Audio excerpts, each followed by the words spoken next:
আটা মাখিয়ে রেখে দিয়েছিল, এবার রুটি বেলে নিচ্ছে। আর দেখো কত বড় করে কত সুন্দর করে রুটি বেলেছে। আমি খাই না বলে আমি পারিও না করতে রুটি। আর মা আমাকে ঝামেলাও করতে দেয় না বেশি। আমার যদি খেতে ইচ্ছে করে পেঁয়াজ লঙ্কা দিয়ে গোলা রুটি বানিয়ে খাই, ঝাল খেতে ভালোবাসি চিনি ছাড়া, তাই জন্য। দেখো মায়ের রুটি করাতে হেল্প করে দিচ্ছি। এই যে মায়ের রুটি করা কমপ্লিট হয়ে গেছে, এবং মূলো দিয়ে একটা বানাবে। এই দেখো ভিতরে মূলোটা দিয়ে দিয়েছে, আর পাটিসাপটা পিঠার মতন করেছে, রুটির পাটিসাপটা।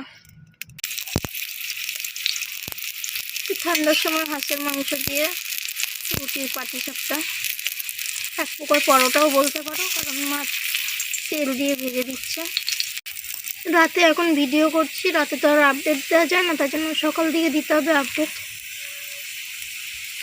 আমি খাওয়ার জন্য এই যে হাঁসের মাংস আর রোল পরোটা নিয়ে নিয়েছি।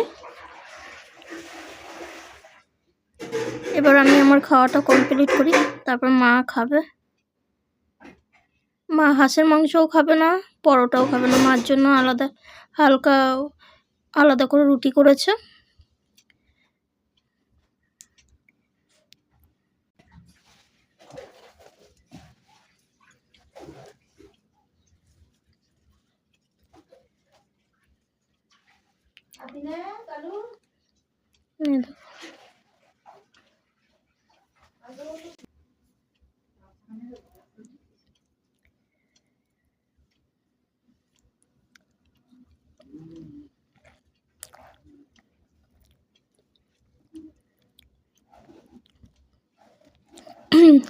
এই আম হয়েছে, আর ঠান্ডার মধ্যে হাঁসের মাংস দিয়ে ভালোই লাগছে খেতে।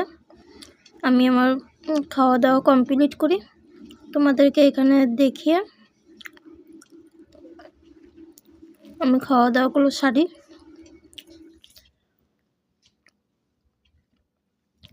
তোমাদের আমার এই ভিডিওটি কেমন লাগছে কমেন্টে অবশ্যই জানাবে। বন্ধুরা কেমন ঠান্ডা পড়েছে, ঠান্ডার মধ্যে মাকে রাতেবেলা বাইরে খোলা আকাশের নিচে রান্না করতে হচ্ছে। এখন এই দেখো তোমাদেরকে দেখাচ্ছি পুরো খোলা আকাশ। এখনো ছাদ কমপ্লিট হয়নি, কিন্তু এই যে নারকেল গাছ, চাঁদ দেখা যাচ্ছে, রাতেবেলা নারকেল গাছ। এই খোলা আকাশের নিচে কাঠের উনুনে রান্না করছে মা। এই দেখো সব কেটে কুটে রেডি করছে, মাই রেডি করছে, আমি হাতে হাতে দু একটা কাজ করে দিচ্ছি। শিলনোড়াতে পেস্ট করে তারপরে রান্না করবে। হাঁসের মাংস রান্না করবে, ভাই এনে দিয়ে গেছে, একটা নয় দুটো হাঁস কেটে ধুয়ে পরিষ্কার করে নিয়েছে। এই যে টমেটো কেটে রেখেছে, মশলাটা পেস্ট করে নিচ্ছে, পেঁয়াজটাকে কষিয়ে নিচ্ছে, ভাজা ভাজা করে কষিয়ে নিচ্ছে। মশলাটা বেটে দিয়ে দিয়েছে, দিয়ে আরো ভালো মতন কষিয়ে নিচ্ছে।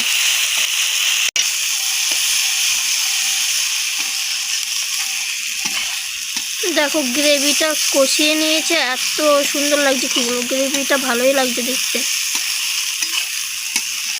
দেখো নারকেল গাছের পাতার ফাঁক থেকে চাঁদটা উকি দিচ্ছে, আমাদের রান্না বান্না দেখছে।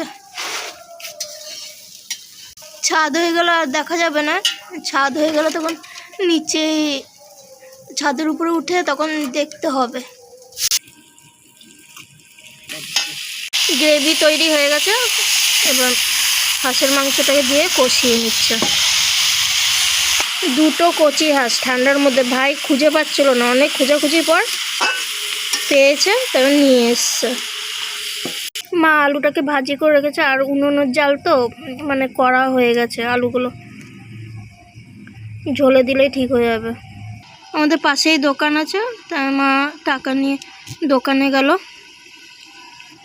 আটা নিয়ে আসবে, তার জন্য আমাকে বললো যে তুই দেখ আমি আসছি দোকান থেকে।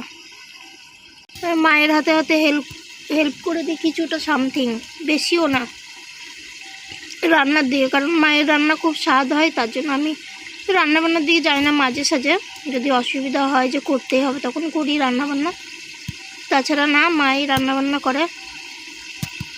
আর আমরা 3 ভাই বোনের একটা অভ্যাস খুব খারাপ, যে আমার মা যদি আগে বাবা যখন বেঁচে ছিল তখন বাবা ভাত মাখিয়ে দিত আমাকে, সেই ভাত খেতাম। আর এখন মা ভাত না মাখিয়ে দিলাম পেট ভরে না।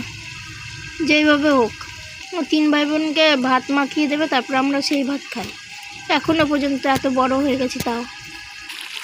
দেখো অনেকটা কষানো হয়ে এসছে আর ঝোলও বেরিয়ে গেছে।